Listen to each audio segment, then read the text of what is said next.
Hi there.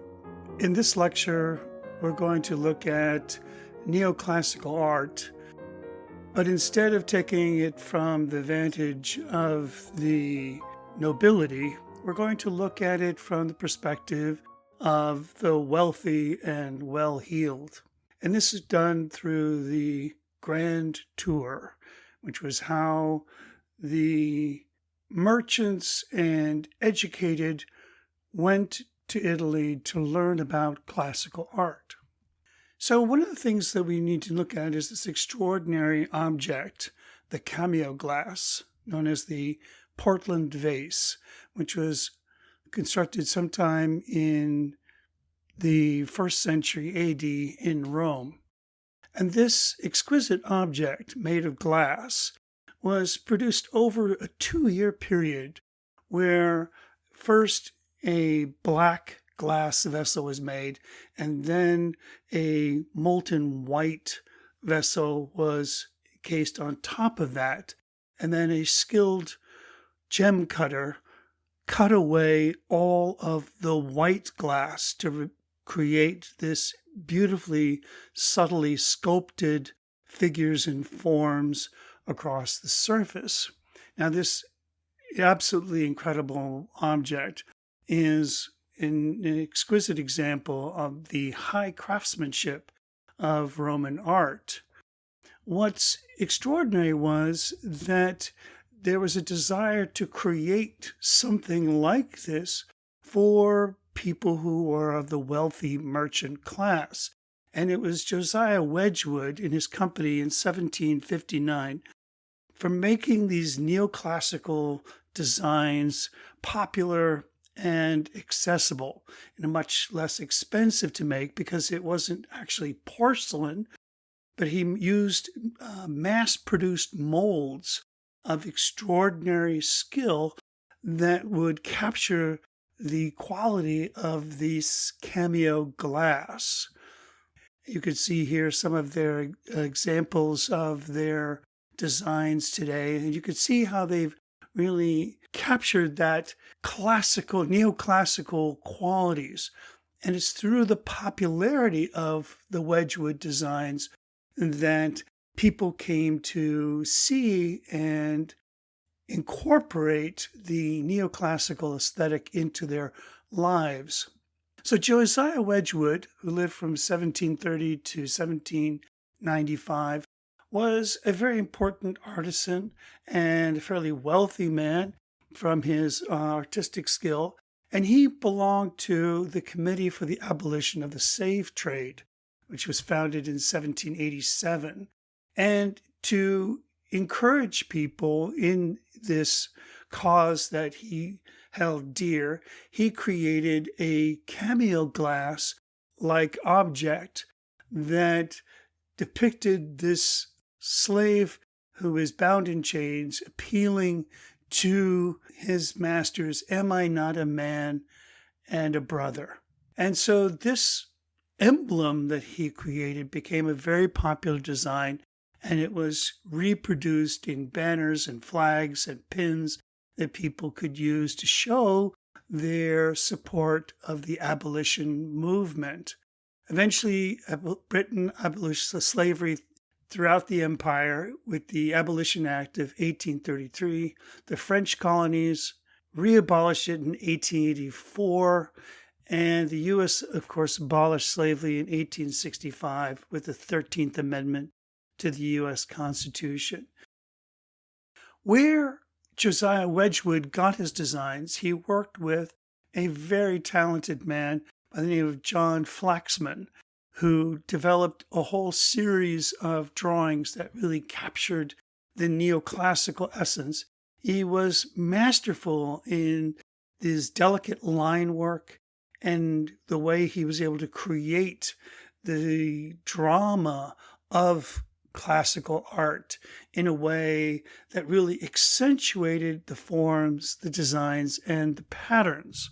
So Flaxman was a sculptor and an illustrator who really brought this neoclassical art into the public eye. Another very influential man who was all about the neoclassical style was Joachim Winckelmann. Now, Winckelmann was born to a family of cobblers in a very low-class society, but he taught himself to read Greek and Latin and worked himself to become the leading scholar of antiquities. He was so highly regarded because he could tell the difference between a Greek original and a Roman copy. And so Winckelmann found himself invited to the Vatican, where he became ensconced there as the premier expert on the antiquities of Rome. He wrote extensively about the classical past, and he especially celebrated the beautiful statues such as the Apollo Belvedere here, which became the important subject of one of his most important essays on the classical past. So this statue, which had been discovered late in the 15th century in central Italy, the Apollo is thought to be a Roman copy of a Hadriatic lost bronze original made between 350 and 325 BC by the Greek sculptor Learches. The whiteness of classical statues revealed their true beauty, according to Winckelmann, and even though he knew that these statues were originally painted, he actually resisted that idea and said the whiteness was their true pure form, that he thought really extolled the exquisite qualities of the sculpture. And so this is where we are today. If we look at Josiah Wedgwood's work, and we look at the essays of Winckelmann, we see that we really have this conception of Greek and Roman statues as being white. And it's really quite shocking. It's even quite ridiculous to look at them in the way they were obviously made. They were painted, and they were painted in really pretty gaudish colors. And so for us, it looks more like a trinket or a bauble or a copy of the Roman and not its authentic self. But in fact, to see them unpainted is to see them essentially unfinished. But these are powerful ideas, and the idea of purity and antiquity layered into the concept of the classical past.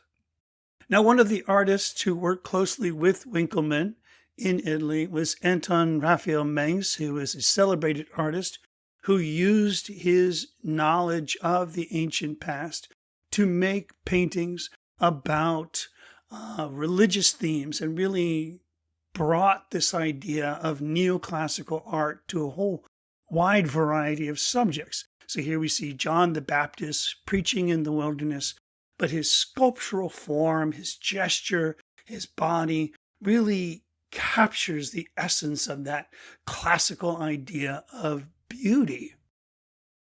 Now, Mengs and Winckelmann got into a dispute.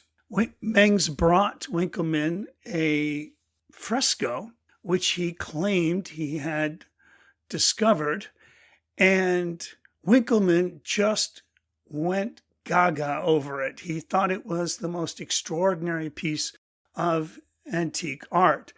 And of course, this was actually not an authentic fresco from antiquities. It had been an experiment that Mengs had made. He'd painted it himself using ancient fresco techniques. He was quite surprised when Winckelmann actually wrote about it in his book. And this lavish praise he doted upon this fake antique fresco of Jupiter and Ganymede. He wrote, "Jupiter's favorite is without a doubt one of the most beautiful figures to survive from antiquity, and I can find nothing to compare with his face. So much sensuality radiates from it that this whole life seems to be nothing but a kiss." Okay, so the homoerotic themes of this certainly captured Winckelmann's attention. And the youth and age of these two figures seems to have also been an important part of his appreciation for Mengs's fake fresco. But I think we can also see that there was this incredible desire to legitimize the present through some kind of discovery in the past. Mengs eventually confessed his forgery on his deathbed, and Winckelmann never forgave him. Winckelmann's office in the Vatican was a very important gatekeeper to all of the people who were coming across Europe on what was known as the Grand Tour. They had come to experience the antiquities of the past and to relish in the beauty and the glories of Rome and Greek art. Now, you might ask yourself, if you wanted to learn about the antiquities, why not go to Greece? Well, at this time, Greece was under Turkish control and it was Islamic. And of course, it was very hostile to the people of Western Europe. And so this was the closest, best, safest, and most accessible way, and certainly shorter way to get to access to the antiquities. So when you went on the Grand Tour, you were expected to come back with all kinds of trinkets and souvenirs, and of course, a portrait of yourself enjoying and appreciating the art of antiquities. This is a painting by Pompeo Battoni of Lord Thomas Dundas, a son of a wealthy Scottish merchant who was on the Grand Tour in 1764. Now, there is no actual single place where all these statues, the Apollo Belvedere, and you can see Laocoon in the background, and these other statues were all in one place. This was actually a kind of fictional assemblage of the glories that he may or may not have seen. But you would have this portrait made. You're here enjoying the beauties of Rome. And this was what you would bring back to show that you were a worldly person. And of course, you had to have Thomas Nugent's text, The Grand Tour, which would tell you all the important highlights not to miss and to experience on the way. And there were many, many of these kinds of guides. And the tour was fairly well laid out. Everyone wanted to make sure they hit all the high points. So if you go to these guidebooks, you can pretty reliably chart the course that most people took down from London, across France, through the northern reaches of Italy, and down as far as Naples. And this was where you could start to see some of the great works of antiquity. One of the other great men of Europe who went on the Grand Tour was Johann Wolfgang Goethe, who is painted here by Johann Heinrich Wilhelm Tischenbein. And he's on his Roman campaign, which is the same as the Grand Tour, in 1787. Now, Goethe was this incredible man of letters who was extraordinarily influential about establishing these very high caliber ideas about art. And he really reached back to the classical past and found things in the past to sort of celebrate this idea of beauty and glory. One of the ways that Goethe was enormously influential on artists was through his text on a theory of colors. So Goethe was familiar with the scientific explanation of color, but he felt that it lacked a spiritual component. And to understand color fully, he said you had to understand its psychic import, the way it influenced us spiritually. And his theory of color was not only this practical color guide, it was actually a way to think about the radiance in the light and darkness and kind of spiritualizing those scientific ideas. And this was something that picked up by Turner and the Pre-Raphaelites, and later Walisi Kandinsky. These are people that we'll talk about later. And in this wheel, he shows the basic opposition between complementary colors, but he talks about it in this way that there's this opposition between light and dark. It's not a scientific study, rather a kind of psychological, spiritual study on color's impact on him. In 1790, while serving in the Piedmontese army, the French aristocrat Xavier de Maistre was punished for dueling and placed under house arrest for 42 days. And in this time, he set about keeping a journal, and he wrote this parody of the Grand Tour. Here he was locked in his apartment, and he makes himself a kind of journey off from his desk to his table, to his mirror, his favorite work of art. And in this sort of parody of exploring one's private space, he expands on for hundreds of pages what you can discover in your very own quarters. And this is a lovely way of making fun of this whole notion of self-discovery by going on travel adventures on the Grand Tour.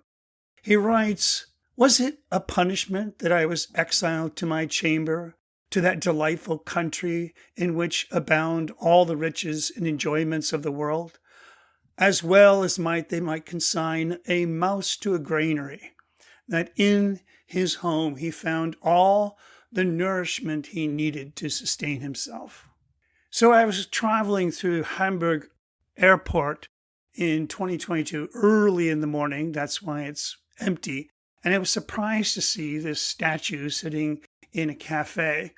As you recall, this is Johann Heinrich Wilhelm Tischenbein's Goethe in the Roman Campagna from 1787, realized as a sculpture. And I just thought it was so wonderful that Germans today, on their way through the airport, going from flight to flight, would be reminded of this iconic image of their very famous man of letters on his Grand Tour.